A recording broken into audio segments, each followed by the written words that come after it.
Andhra Pradesh പുനഃസംഘടനാ bill Lok Sabha പാസാക്കി. അമരാവതി ആന്ധ്രയുടെ തലസ്ഥാനമാക്കിക്കൊണ്ടുള്ള ബില്ലാണ് പാസാക്കിയത്. നോബൽ മാരിക്കാരൻ നൽകും വിശദാംശങ്ങൾ.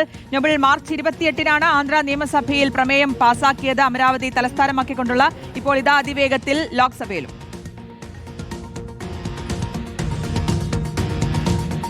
സുധി, ഇന്നിപ്പോൾ ലോക്സഭയിൽ കേന്ദ്ര ആഭ്യന്തര സഹമന്ത്രി നിത്യാനന്ദ റായാണ് ഈ അമരാവതി ആന്ധ്രാപ്രദേശെ ഒറ്റ സംസ്ഥാനമാക്കി മാറ്റുന്ന തീരുമാനത്തിലേക്കുള്ള ബില്ല് അവതരിപ്പിച്ചത്. ആ ബില്ലിന് ഇന്നിപ്പോൾ BJP, TDP, കോൺഗ്രസ് കക്ഷികൾ പൂർണ്ണ പിന്തുണ നൽകിയായിരുന്നു. YSRCP മാത്രമാണ് ഈ ബില്ലിനെ എതിർത്ത്. മുൻപ് ആന്ധ്രാപ്രദേശ് സംബന്ധിച്ച് 3 തലസ്ഥാനങ്ങളായിരുന്നു ഉണ്ടായത്. ഒന്ന് അവരുടെ ഭരണ തലസ്ഥാനം എന്ന് പറയുന്നത് വിശാഖപട്ടണമായിരുന്നു. അമരാവതിയായിരുന്നു നിയമനിർമ്മാണ തലസ്ഥാനം. കുർണൂർ അവരുടെ നീതിന്യായ തലസ്ഥാനം എന്നിങ്ങനെ 3 തലസ്ഥാനങ്ങളായിരുന്നു ഉണ്ടായത്. അതിനെല്ലാം ഒറ്റ ഇതായിക്കൊണ്ട് അമരാവതി ഒറ്റ തലസ്ഥാനമായിക്കൊണ്ടുള്ള ബില്ലാണ് ഇന്നിപ്പോൾ എന്താണെങ്കിലും ലോക്സഭ കടന്നിരിക്കുന്നത്. സ്വാഭാവികമായും ഇനിയിപ്പോൾ ആന്ധ്രാപ്രദേശിന്റെ തലസ്ഥാനമായി അമരാവതി മാറുകയാണ്. മറ്റെല്ലാ തരത്തിലുള്ള നീക്കുപോക്കുകളും പ്രത്യേകിച്ച് മറ്റെല്ലാ ഇത് മാറ്റിക്കൊണ്ടാണ് ഇപ്പോൾ ഇങ്ങനൊരു തീരുമാനം എന്താണെങ്കിലും എടുത്തിരിക്കുന്നത്. TDP നേരത്തെ തന്നെ അധികാരത്തിൽ വന്നപ്പോൾ പ്രധാനപ്പെട്ട അവരുടെ പ്രഖ്യാപനങ്ങളൊന്ന് ചന്ദ്രബാബു നായിഡുവിന്റെ പ്രധാനപ്പെട്ട പ്രഖ്യാപനങ്ങളൊന്ന് ആന്ധ്രാപ്രദേശിന്റെ ഒറ്റ തലസ്ഥാനമായി അമരാവതിയെ മാറ്റും എന്നുള്ളതാണ്. നേരത്തെ 2014 മുതൽ 2019 വരെ അധികാരത്തിൽ ഇരുന്നപ്പോഴും ഇതേ നീക്കം TDP നടത്തിയതാണ്. പക്ഷേ 2019 YSRCP അധികാരത്തിൽ വരികയും ജഗൻമോഹൻ റെഡ്ഡി അത്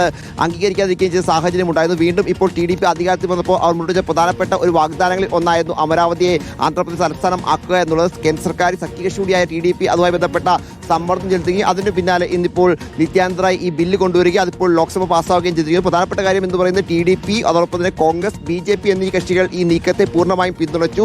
കോൺഗ്രസ് മാണിക്യൻ ഠാക്കൂറാണ് സംസാരിച്ചത്. അദ്ദേഹം ഇതിനെ പൂർണ്ണമായും കോൺഗ്രസ് പിന്തുണയ്ക്കുന്നതായി ലോക്സഭയെ അറിയിക്കുകയും ചെയ്തു. അങ്ങനെയാണ് ഈ ബില്ല് അനായാസം എന്താണെങ്കിൽ ഇന്നിപ്പോൾ ലോക്സഭ കടന്നിരിക്കുന്നത്. നോബൽ മാരിക്കാരനാണ് വിശദാംശങ്ങൾ നൽകിയത്.